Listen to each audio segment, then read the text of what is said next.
तू कैसे चाह सकते देखो जॉन चैनल पे अस्सलाम वालेकुम मैं मोहम्मद जावेद ते दूसरे पे यूट्यूब चैनल जावेद खान था। आज वीडियो स्टार्ट आज वीडियो कुछ खास कहने के आज एक शर्त लेने मकसद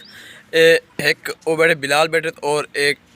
घोड़ा है इन्हें लाई शर्त है कि ये मोटरसाइकिल करिए ये मोटरसाइकिल चाहते मकसद सीने तक लावनी है तो देखो सी ना कौन जीत सकते तो पहले मैं कोशिश करना कदा भी मेरे को जी मकसद 1000 रुपये रखी गई है शर्त मकसद जरा उतने चाहते सीना ला गया वो मकसद 1000 रुपये इनाम भी वेंदे तो मोटरसाइकिल ही गुजारे वाले मकसद कोई खास करेंगे कोई मकसद त्रुट सकती टापे वगैरह त्रुट वजन तो इस को वीडियो मोटरसाइकिल पूरी हो रही है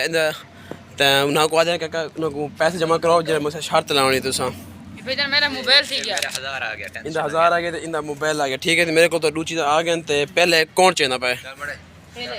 बिलाल चल ठीक है बिलाल पे तू चाह देख दे तू कैसे चाह सकते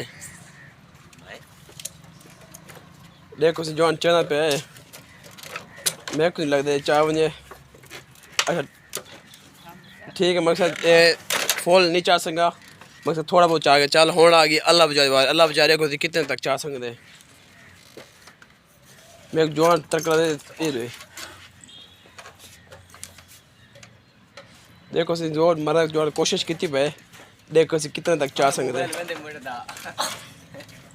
मेरे को लगता सारी बंदा चाह बन बस सही इन एक बंदा शर्त हार गया तो ए शर्त जीत गए क्योंकि इन्होंने दिता वजे मोबाइल और जरा मोबाइल लाई और जरा 1000 रुपये 1000 वापस दिता वजे उस अलावा इनको मोबाइल देसी तो मोबाइल उस टाइम 1000 रुपये देसी तो वालता मोबाइल ले तो इन मकसद शर्त बिलाल जीत गए।